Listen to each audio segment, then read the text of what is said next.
RCB அணி அவங்களுக்கே ரொம்ப பெரிய நம்ப முடியாத அதிர்ச்சியை கொடுத்த சன்ரைசர்ஸ் ஹைதராபாத் அணி. ஸோ இதனால் பிளே ஆஃபுக்கு உள்ளே போயிட்டோம் அப்படின்னு ஜாலியாக இருந்த 4 அணிகளுமே தற்போது பயங்கரமாக மிகப்பெரிய அளவில் அதிர்ச்சி அடைஞ்சு போயிருக்காங்க.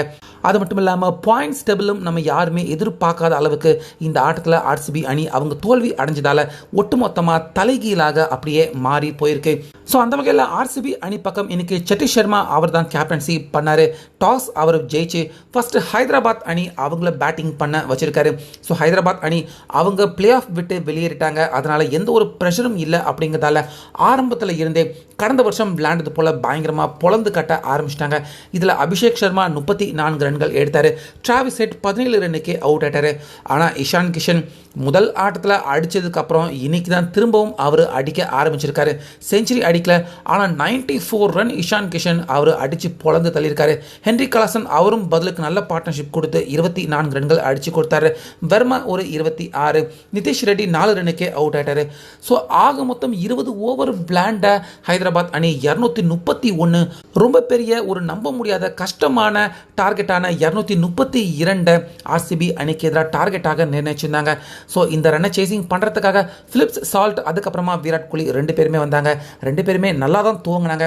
கோலி அவர் கூட நல்லா விளையாண்டு 43 ரன் அடித்தார். அதே போல் மறுமுனையில் பிலிப்ஸ் சால்ட் அவரும் பொழந்து கட்டினார். 62 ரன் எடுத்து கொடுத்தாரு. ஸோ இவங்க 2 பேரோட சரி அடுத்ததாக வந்த மாயன் அகர்வால் அவருக்கு இன்னைக்கு சான்ஸ் கிடைச்சிருந்தது. ஆனால் 11 ரன்னுக்கே அவுட் ஆயிட்டார். ராஜித் பட்டிதார் நல்லா விளையாண்டாரு. ஆனால் தேவையில்லாத ரன் அவுட், அவரும் 18க்கு வெளியேற.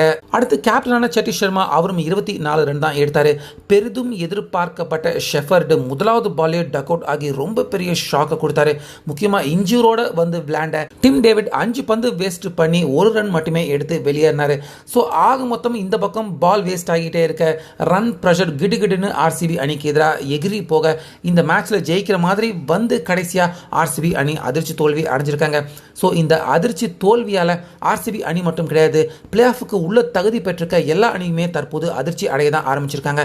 ஏன்னா நேற்று தான் பிளே ஆஃபுக்கு தகுதி பெற்றதுக்கு அப்புறமா குஜராத் டைட்டன்ஸ் அணி லக்னோ அணிக்கு எதிராக தோல்வி அடைஞ்சிருந்தாங்க.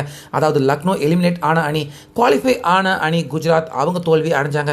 ஸோ அதை தொடர்ந்து குவாலிஃபை ஆன ஆர்சிபி அணி எலிமினேட் ஆன ஹைதராபாத் அணிக்கு எதிராக இன்னைக்கு தோல்வி அடைஞ்சிருக்காங்க.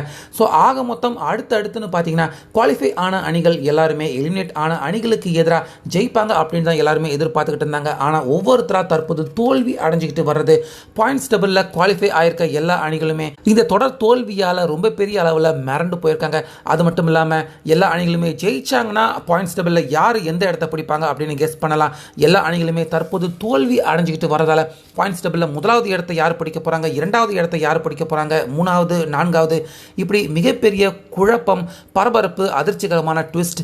இந்த பாயிண்ட்ஸ் டேபிளில் யார் எந்த இடத்த பிடிக்க போகிறாங்க அப்படிங்கிற மிகப்பெரிய பரபரப்பு ட்விஸ்ட் தற்போது இந்த ஆண்டு ஐபிஎல் பிளே ஆஃப் ரேஸுக்கு உள்ள நடக்க ஆரம்பிச்சிருக்கு. ஸோ நீங்கள் யார் முதல் 2 இடம், 3வது 4வது இடத்தை பிடிப்பாங்க அப்படின்னு நினைக்கிறீங்க? உங்கள் கருத்தை சொல்லுங்கள்.